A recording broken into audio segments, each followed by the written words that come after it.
Selamat berjumpa kembali dalam layanan audio Sahabat Seperjalanan. Hari ini adalah hari Jumat 9 Agustus 2024. Tema renungan saat teduh kita dengan judul Tuli Terhadap Nasihat. Firman Tuhan terdapat dalam Lukas 3 ayat 18 sampai dengan ke-19 sampai ke-20. Demikian bunyi firman Tuhan.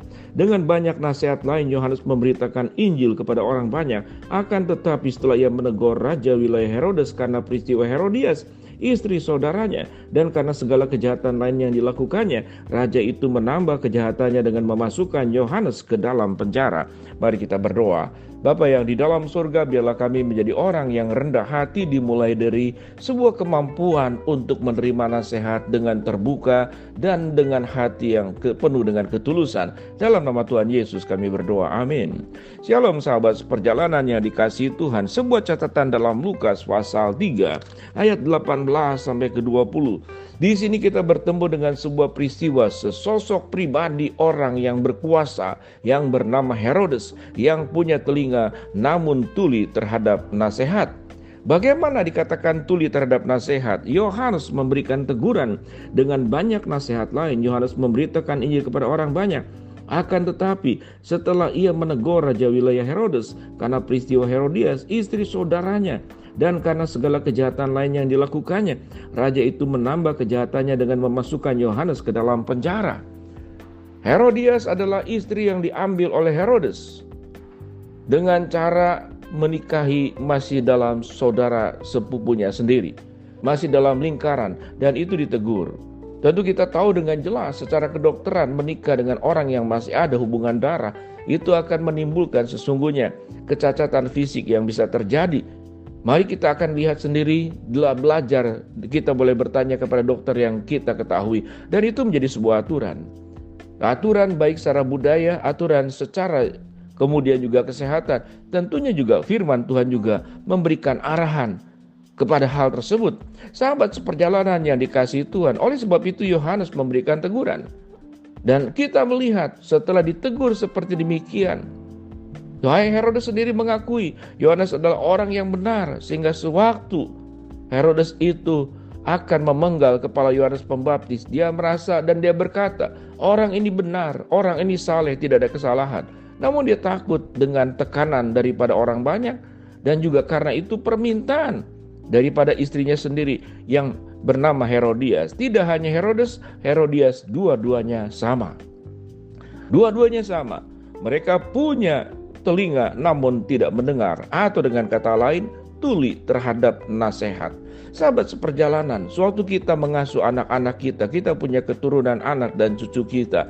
Apa yang membanggakan kita yaitu tatkala anak-anak itu dibimbing, diarahkan, dipimpin untuk memasuki sebuah kehidupan yang baik, benar untuk masa depan dan kebaikan mereka. Tapi mereka tuli terhadap nasihat. Mereka melawan. Tatkala disuruh A, dia melakukan B. Tatkala suruh belok ke kiri, dia belok ke kanan. Sementara para orang tua, apalagi Yohanes, sebagai rasul yang dipilih oleh Allah, yang ditentukan oleh Allah untuk menjalankan fungsi dan tugasnya sebagai nabi di dalam perjanjian baru dan sebagai rasul, dia menyampaikan kebenaran firman Allah.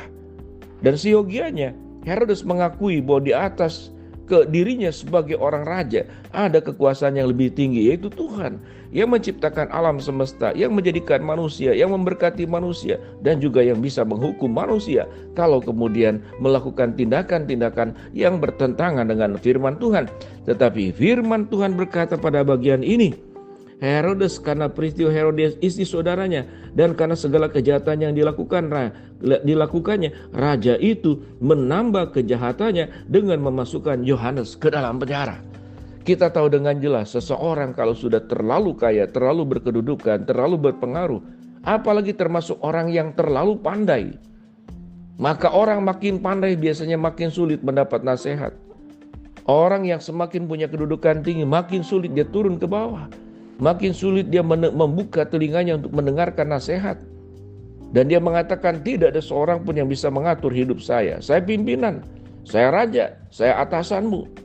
Kalau kita bertemu dengan pimpinan-pimpinan seperti demikian, kita pun tidak berdaya. Karena mereka punya power, mereka punya uang, mereka punya kekuasaan. Hukum pun bisa dijual belikan oleh yang bersangkutan. Kalau kita kemudian melawan, habislah kita. Sahabat seperjalanannya dikasihi Tuhan, apa yang terjadi di dalam semua peristiwa ini? Yaitu adalah satu pribadi yang tuli terhadap nasihat. Mari kita belajar bahwa mendapatkan pujian, mendapatkan penghargaan, semua orang bisa. Tetapi tatkala kita melakukan sebuah kesalahan, lalu ada orang yang menasihati kita. Bahkan setiap orang itu adalah guru untuk kehidupan kita. Orang jahat pun adalah guru. Orang berbuat jahat itu memberikan sebuah pelajaran kepada kita. Itu perbuatan buruk yang tidak boleh dilakukan. Tatkala ada orang melakukan perbuatan baik, perbuatan yang mulia, perbuatan yang indah, maka itu juga menjadi sebuah pelajaran agar kita kemudian mengikuti teladan daripada kebaikan yang dilakukan. Apalagi sebagai anak-anak Tuhan, kita punya Alkitab, kita punya firman Tuhan yang di dalamnya semuanya berisi tentang nasihat-nasihat. Dari peristiwa-peristiwa dalam perjanjian lama, kejatuhan orang-orang yang salah jalan, ketaatan dan kesetiaan orang-orang yang ada di dalam Alkitab, yang sungguh-sungguh setia kepada Tuhan, baik perjanjian lama, baik perjanjian baru, seluruh isi Alkitab berbicara tentang nasihat, berbicara tentang pelajaran hidup. Apakah kita akan menjadi orang yang takut akan Tuhan, punya kerendah hatian, atau kita menolak Tuhan dan kita tidak mau diajar, tidak mau dinasihatin oleh siapapun juga? Kalau berbicara tentang sekolah, sekolah kita anggap hanya untuk mereka yang masih sekolah. Tapi setelah kita lulus, kita tidak perlu sekolah. Namun sesungguhnya, sampai kita mati, kita adalah murid. Sampai kita mati, kita adalah pembelajar yang harus terus belajar memperbaiki diri. Hanya Tuhan yang tidak perlu belajar, karena Allah adalah maha sempurna. Di dalam dirinya sudah terdapat segala sesuatu yang terbaik. Namun kita manusia berdosa. Kita manusia yang terbatas, kita manusia yang serba banyak hal kita tidak tahu, banyak hal kita tidak sanggup, banyak hal kita tidak mampu. Mendapatkan nasihat akan membuat kita menjadi orang-orang yang terus menjadi berkembang, membuka diri untuk terus semakin maju, membuka diri untuk terus semakin menjadi dewasa di dalam Tuhan, sehingga orang yang terampil untuk menangkap nasihat, mendengarkannya, lalu kemudian mengubah kehidupan yang buruk menjadi lebih baik, maka sesungguhnya nasihat itu berkat. Sekalipun tidak menyenangkan, karena sikap ego kita, sikap hati yang keras, keberdosaan yang mengakibatkan kita seringkali menjadi orang-orang yang mengabaikan nasihat. Allah memberikan nasihat, Allah memberikan firman, baik lewat Alkitab, namun terkadang juga oleh peristiwa kehidupan yang terjadi oleh orang-orang yang di sekitar kita. Siapapun orangnya, sesungguhnya setiap peristiwa apa yang kita lihat, setiap nasihat yang kita dengar, itu adalah kebaikan yang kita harus syukuri. Itu adalah berkat Tuhan. Sedikit orang kalau tidak punya pemahaman iman yang baik dan bertumbuh, bahwa nasihat itu adalah berkat, teguran itu adalah berkat, kritikan juga adalah sebuah pembelajaran yang menjadi cermin untuk kita.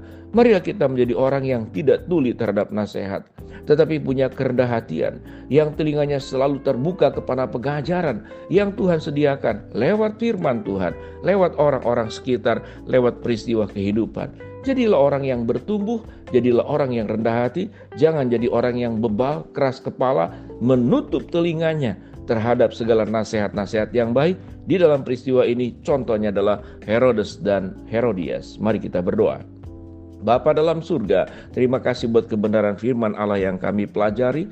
Hamba-Mu berdoa buat sahabat seperjalanan yang sedang sakit, Tuhan jamah sembuhkan. Sahabat seperjalanan yang sedang menghadapi masalah, Tuhan bukakan jalan. Sahabat seperjalanan yang sedang berdoa, mengharapkan sesuatu, Tuhan kabulkan dengan cara dan waktunya Tuhan. Di dalam nama Tuhan Yesus kami berdoa. Amin. Shalom, Tuhan memberkati kita semua.